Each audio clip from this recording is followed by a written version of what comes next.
children's story. Are there any children here today that would like to come up? Because I'll tell you, I was so excited about this story, and I left my house way early. The enemy did not want me to tell this story because a road was blocked that caused me to have to go way around another way.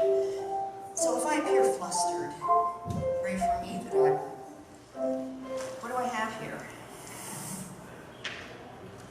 Oreos.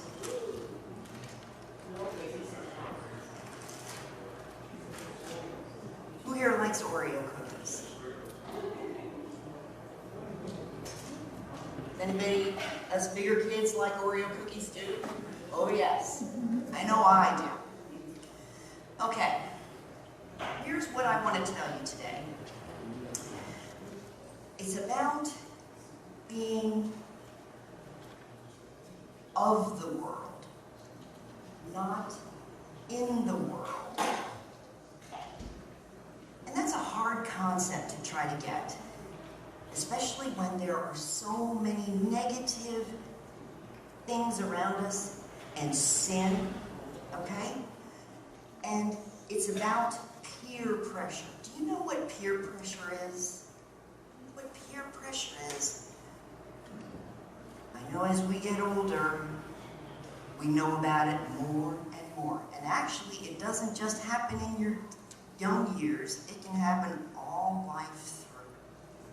Basically, peer pressure is when you're trying to fit in. Ever feel like that? You really want to fit in with the crowd, with the friends and the classmates and the other people that are all around the neighborhood. But sometimes it doesn't involve doing things that please God or living a Christian life.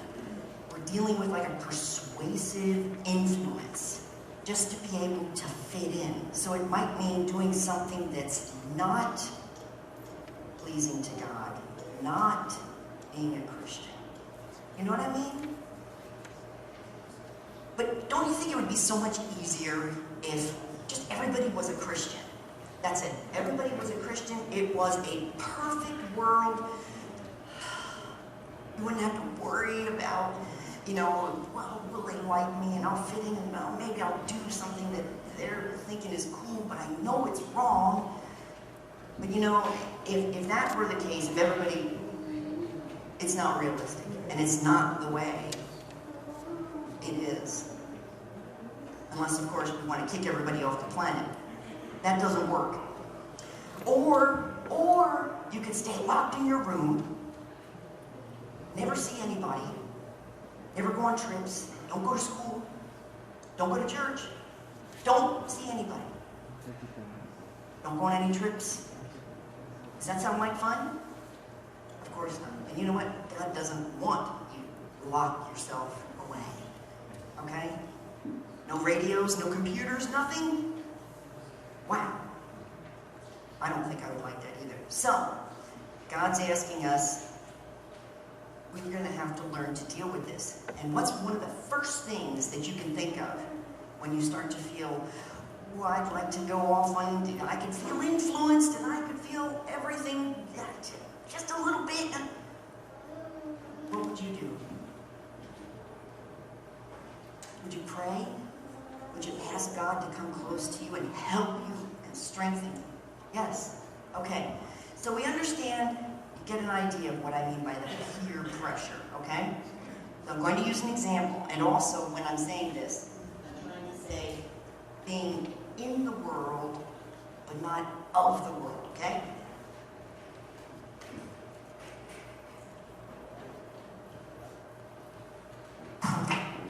Sorry, too much hairspray.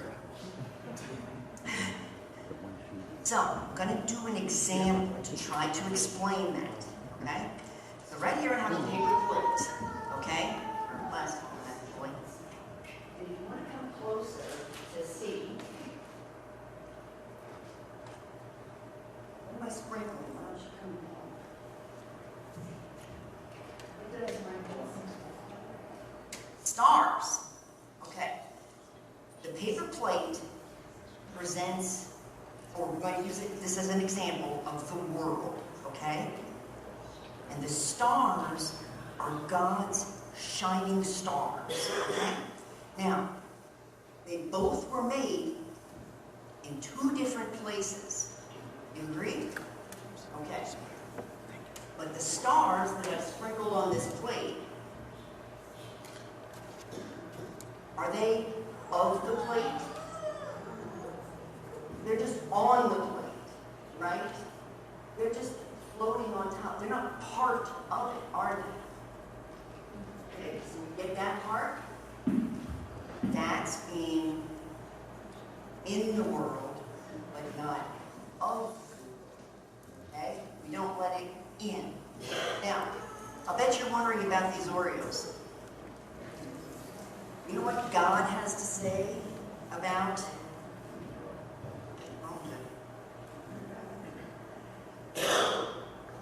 do not love this world. This is 1 John chapter 2, verse 15 through 17, and I'll read this quickly. Do not love this world, nor the things it offers you. For when you love the world, you do not have the love of the Father in you. For the world offers only a craving for physical pleasure, a craving for everything we see, and pride in our achievements and possessions. But these are not from the Father, but are from this world. And this world is fading away, along with everything that people crave. But anyone who does what pleases God will live forever. Isn't that a wonderful thing? He's going to strengthen us. So, how about that craving? Have you been craving an Oreo cookie?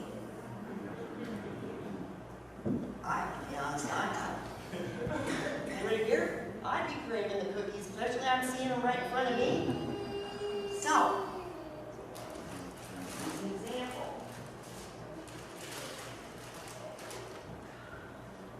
in the world, but not of the world. So, this Oreo cookie, everybody knows how an Oreo cookie looks. What is it surrounded? It's three parts. It's a cookie, the cream, and the cookie. Got that? Got it. So if we're the cream, and the two outside pieces are of the world, and say, because it's actually quite dark, it's the darkness of the world. So we are actually surrounded on both sides, all around, but there. Okay? Now, yep, he didn't raise his hand, but I can tell he's looking. Temptation. However, I'm not trying to tempt you. You will get some of this, okay? It's just an example. So, when we get crushed, pushed, pressures of this world, and I'm pushing on this Oreo cookie and pushing it. Everybody knows what happens when you push on an Oreo cookie too hard, okay? And say we're not completely wanting to listen to God. What happens? We're not obeying and asking God for His help. We can become crushed, right? And these broken pieces of this cookie represent the broken people. Got me? Now, but I take a fresh cookie. Does he want one? Can I give him one? Will that help him?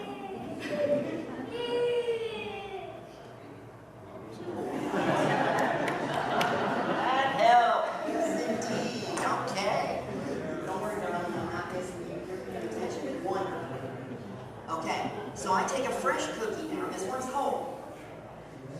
And if I can get all the pressures of the world, but we're staying with God and we're asking God for His help, we're not going to break, okay? And we're going to influence other people. Now here's the best part. Sometimes, and who hasn't done this with an Oreo cookie? Sometimes, those people don't want to listen. And they separate themselves from us. But guess what? What's on this cookie? What's still on this cookie? The cream is still on the cookie. You know why? What that's representing is we've left an impression. We've left them for something to think about. You know what? I could rub on this all day. Well, maybe not all day. I'd have to eat it. But it's still going to be there. They're going to take that away with them, the influence that you gave to them. Just like the cream is going to stay on this cookie, even though they didn't want to listen. Isn't that something wonderful? And you may never know it, but all the people that you can touch with what you've explained to them from God. So some will stay with you, and your cookies will multiply. And other times, part of the cookie is going to go away. So, each day, at the end of the day, ask yourself, am I going to be the cookie or the cream? And regardless, even that crushed cookie, did the cookie become the cream, in with the cream? No. It may have been broken, but it didn't. It's not part of the cream. Got it? Okay. Well, since you had to listen so, I'm going to give you some. Okay? And while you can put in this napkin, you can have it later. And then the children are going to come around and collect the offering.